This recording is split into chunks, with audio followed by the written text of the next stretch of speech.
লন্ডনে দীর্ঘ ১৭ বছরের নির্বাসিত জীবন শেষে আগামী ২৫ ডিসেম্বর স্বদেশে ফিরছেন বাংলাদেশ ন্যাশনালিস্ট পার্টি বিএনপির ভারপ্রাপ্ত চেয়ারম্যান তারেক রহমান। তারেক রহমানের জন্ম ১৯৬৫ সালের ২০ নভেম্বর বগুড়ায়। তিনি বাংলাদেশের শহীদ রাষ্ট্রপতি এবং বিএনপির প্রতিষ্ঠাতা শহীদ জিয়াউর রহমান এবং সাবেক প্রধানমন্ত্রী বেগম খালেদা জিয়ার জ্যেষ্ঠ পুত্র। তারেক রহমানের রাজনৈতিক যাত্রা শুরু হয় ১৯৮৮-৮৯ সালে, যখন তিনি বিএনপির গাবতলী উপজেলা কমিটিতে প্রাথমিক সদস্য পদ গ্রহণ করেন। এটি তার পিতার জন্মস্থান। পরবর্তীতে তিনি বগুড়া জেলা কমিটিতে যোগ দেন এবং দ্রুত উন্নীত হন। ২০০১ সালের নির্বাচনে বিএনপির জয়ের পেছনে তার ভূমিকা ছিল উল্লেখযোগ্য। তিনি যুবকদের সংগঠিত করে দলকে শক্তিশালী করেছেন এবং জাতীয়তাবাদী আদর্শ প্রচার করেছেন। ২০০৭ সালে সেনা সমর্থিত তত্ত্বাবধায়ক সরকারের আমলে তারেক রহমানের বিরুদ্ধে মোট ১৭টি মামলা দায়ের করা হয়। এগুলোর অধিকাংশই দুর্নীতি দমন কমিশন দুদক থেকে দায়ের করা হয় এবং মূলত দুর্নীতি, চাঁদাবাজি, ঘুষ গ্রহণ এবং মানি লন্ডারিং সংক্রান্ত অভিযোগ ছিল। ২০০৮ সালে জামিনে মুক্তি পেয়ে তারেক রহমান চিকিৎসার জন্য লন্ডনে যান এবং সেখান থেকে আর ফেরেননি। পরবর্তীতে আওয়ামী লীগ সরকারের আমলে ২০০৯ সাল থেকে মামলাগুলো চলতে থাকে এবং অনুপস্থিতির কারণে তিনি সাজাপ্রাপ্ত হন। এই ঘটনা তাকে ১৭ বছরের নির্বাসিত জীবনযাপন করতে বাধ্য করে। তার প্রধান মামলাগুলোর মধ্যে উল্লেখযোগ্য হলো জ্ঞাত আয় বহির্ভূত সম্পদ অর্জন ও তথ্য গোপনের মামলা। এটি ২০০৭ সালের ২৬ সেপ্টেম্বর কাফরুল থানায় দায়ের হয়। অভিযোগ ছিল তারেক রহমান, তার স্ত্রী জোবাইদা রহমান এবং শাশুড়ি সৈয়দা ইকবাল মান্থ বানুর নামে ঘোষিত আয়ের বাইরে প্রায় ৪.৮২ কোটি টাকার সম্পদ অর্জন ও সম্পদ বিবরণীতে তথ্য গোপন করা। ২০২৩ সালে এই মামলায় তাকে ৯ বছরের সাজা দেয়া হয়েছিল, কিন্তু ২০২৫ সালে হাইকোর্ট থেকে খালাস পান।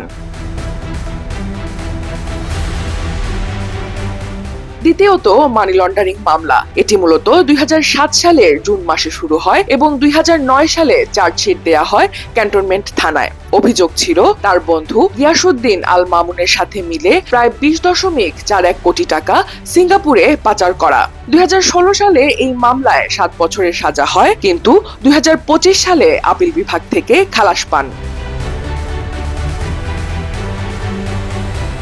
তৃতীয়ত, বসুন্ধরা গ্রুপ সংক্রান্ত ঘুষ গ্রহণের মামলা। এটি ২০০৭ সালের ৪ অক্টোবর রমনা থানায় দায়ের হয়। অভিযোগ ছিল বসুন্ধরা গ্রুপের পরিচালক সাব্বির হত্যা মামলায় নাম বাদ দেওয়ার বিনিময়ে প্রায় ২১ কোটি টাকা ঘুষ নেয়া। ২০২৫ সালের মার্চ মাসে এই মামলায় লুৎফুজ্জামান বাবর সহ ৮ জনের সাথে তিনি খালাস পান।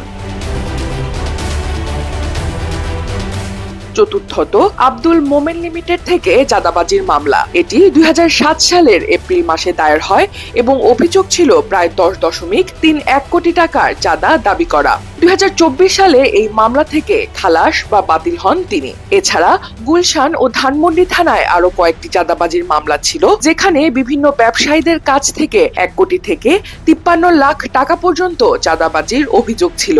এগুলো ২০২৪ সালের অক্টোবরে হাইকোর্ট থেকে বাতিল হয়। ২০২৪ সালের গণ অভ্যুত্থানের পর ডক্টর মোহাম্মদ ইউনূসের অন্তর্বর্তীকালীন সরকারের আমলে এই মামলাগুলোর অধিকাংশই খালাস বা বাতিল হয়ে যায়। বর্তমানে তার বিরুদ্ধে কোনো সক্রিয় মামলা নেই। দেশের বাইরে থেকেও তারেক রহমান বিএনপিকে নেতৃত্ব দিয়ে চলেছেন। লন্ডন থেকে তিনি দলের কার্যক্রম পরিচালনা করছেন, যুবকদের উদ্বুদ্ধ করছেন এবং গণতন্ত্রের জন্য আন্দোলন চালিয়ে যাচ্ছেন। ১৭ বছর ধরে তিনি দলের অভ্যন্তরীণ ঐক্য রক্ষা করেছেন এবং বিরোধী দলীয় আন্দোলনে নেতৃত্ব দিয়েছেন। তার সমর্থকরা তাকে একজন দূরদর্শী নেতা হিসেবে দেখেন, যিনি বাংলাদেশের জাতীয়তাবাদী আদর্শকে জীবিত রেখেছেন।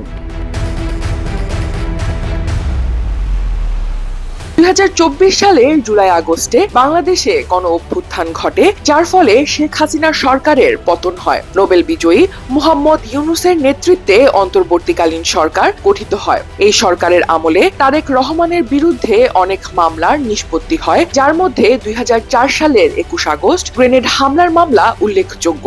এটি তার দেশে ফেরার পথ প্রশস্ত করে। রাজনৈতিক কারণে লন্ডনে নির্বাসিত তারেক রহমান মেয়াদ শেষ হওয়ার পর আর বাংলাদেশের পাসপোর্ট পাননি। গত বছর অভ্যুত্থানে আওয়ামী লীগ সরকারের পতনের পর পাসপোর্ট নবায়নের সুযোগ থাকলেও তিনি সেজন্য আবেদন করেননি। বর্তমান পরিস্থিতিতে বাংলাদেশী নাগরিক হিসেবে দেশে ফিরতে হলে তাকে ট্রাভেল পাসের মাধ্যমেই দেশে আসতে হবে। তারেক রহমান বর্তমানে বিএনপির হাল শক্ত করে ধরে দলকে পুনর্গঠিত করতে চান এবং নির্বাচনে অংশ নিতে চান। তার ফেরা বাংলাদেশের রাজনীতিতে একটি নতুন অধ্যায় শুরু করতে পারে। দীর্ঘ 17 বছরেরও বেশি সময় পর তারেক রহমান আগামী 25 ডিসেম্বর যুক্তরাজ্য থেকে দেশে ফিরছেন। ওই দিন বিমান বাংলাদেশ এয়ারলাইন্সের একটি ফ্লাইটে বেলা 11:55 তিনি ঢাকার হযরত শাহজালাল আন্তর্জাতিক বিমানবন্দরে পৌঁছাবেন।